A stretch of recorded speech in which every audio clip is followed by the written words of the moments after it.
Honorable Sir, from different parts of the country, we have received many similar questions. Out of those, these are the selected ones that sum up everyone's concerns. I request you to please guide them, sir. मेरे मन में एक सवाल आता है कि आप लोगों ने बताया कि इधर इधर भटक जाते हैं।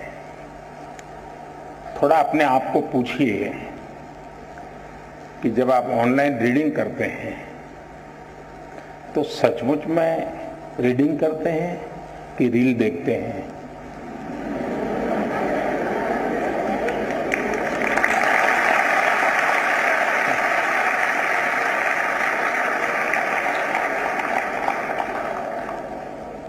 अब मैं आपको हाथ ऊपर नहीं कराऊंगा, लेकिन आप समझ गए कि मैंने आपको पकड़ लिया है। हकीकत में दोष ऑनलाइन या ऑफलाइन इसका नहीं है। आप अनुभव किए होंगे, क्लास में भी बहुत बार आपका शरीर क्लासरूम में होगा, आपकी आंखें टीचर की तरफ होगी, लेकिन कान में एक भी बात नहीं जाती होगी, क्योंकि आपका दिमाग कहीं और होगा। कान को तो कोई दरवाजा नहीं लगाया है, कोई खिड़की नहीं लगाई है, लेकिन मन कहीं और है तो सुनना ही बंद हो जाता है, रजिस्टर ही होता है। जो चीजें ऑफलाइन होती हैं वही चीजें ऑनलाइन भी होती हैं। इसका मतलब है कि माध्यम समस्या नहीं है, मन समस्या है।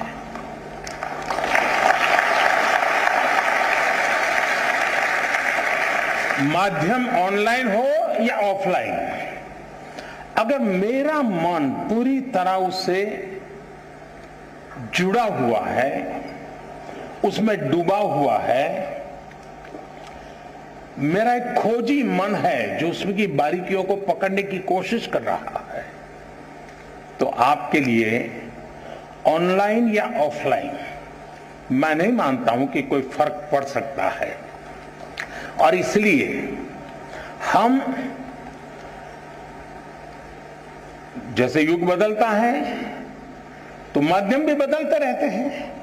अब पहले के जमाने में जो गुरुकुल चलते थे, सदियों पहले, सहस्त्र वर्ष पहले, तो वहां तो प्रिंटिंग पेपर भी नहीं थे, तो उस समय कोई किताब भी नहीं थी, तो ऐसे ही कंठस्थ सब चलता था। तो उनकी श्रवण शक्ति इतनी तेज रहती थी कि सुनते थे और उसको कंठस्थ कर लेते थे, और पीढ़ी दर पीढ़ी कान के द्वारा सीख करके, बाद में युग बदल गया, प्रिंटेड मटेरियल आ गया, किताबें आने लगी, तो लोगों ने उसमें डाल दिया।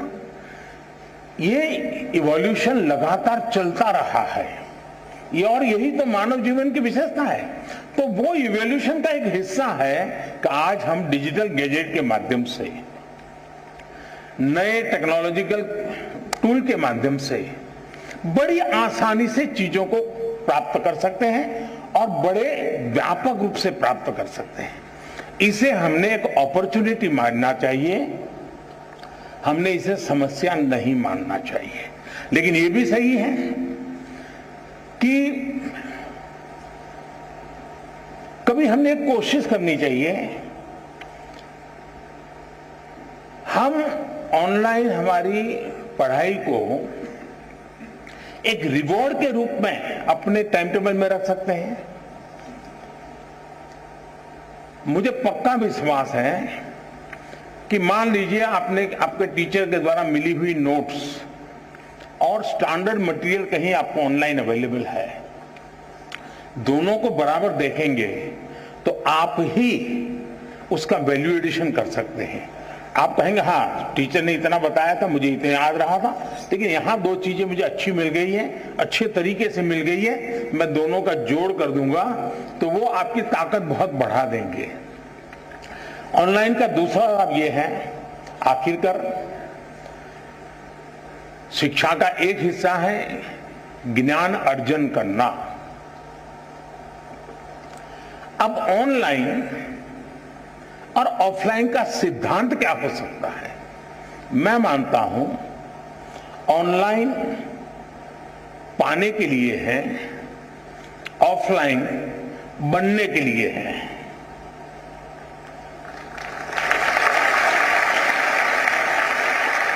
मुझे कितना ज्ञान पाना है, कितना अर्जित करना है, मैं ऑनलाइन जाकर के दुनिया के जिस छोर से जो भी अवेलेबल है मैं अपने मोबाइल फोन पर या अपने आईपैड पर ले आऊंगा।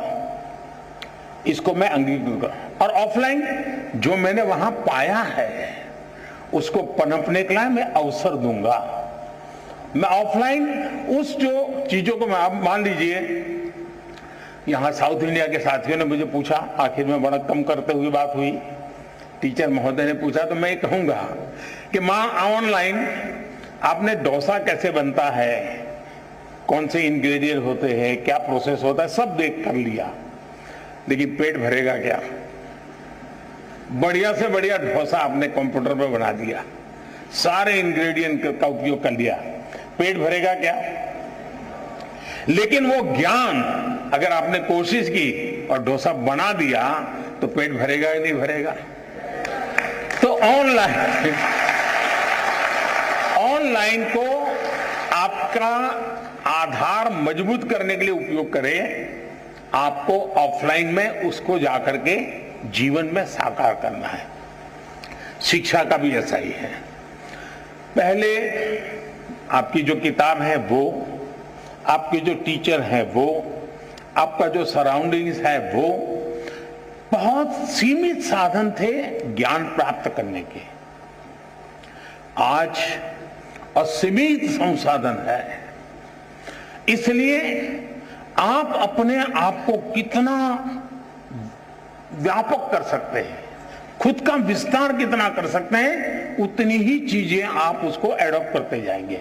और इसलिए ऑनलाइन को एक अवसर समझिए, लेकिन इधर उधर भटक करके काम करते हैं तो फिर टूल भी अवेलेबल है।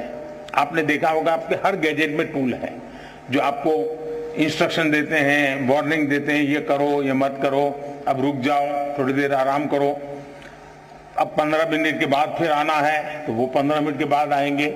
आप इस टूल का उपयोग करके अपने आप को डिसिप्लिन में ला सकते हो। और मैंने देखा है कि बहुत सारे बच्चे होते हैं जो ऑनलाइन इन टूल्स का मैक्सिमम उपयोग करते हैं, अपने आप को रिस्ट्रिक्ट करते हैं।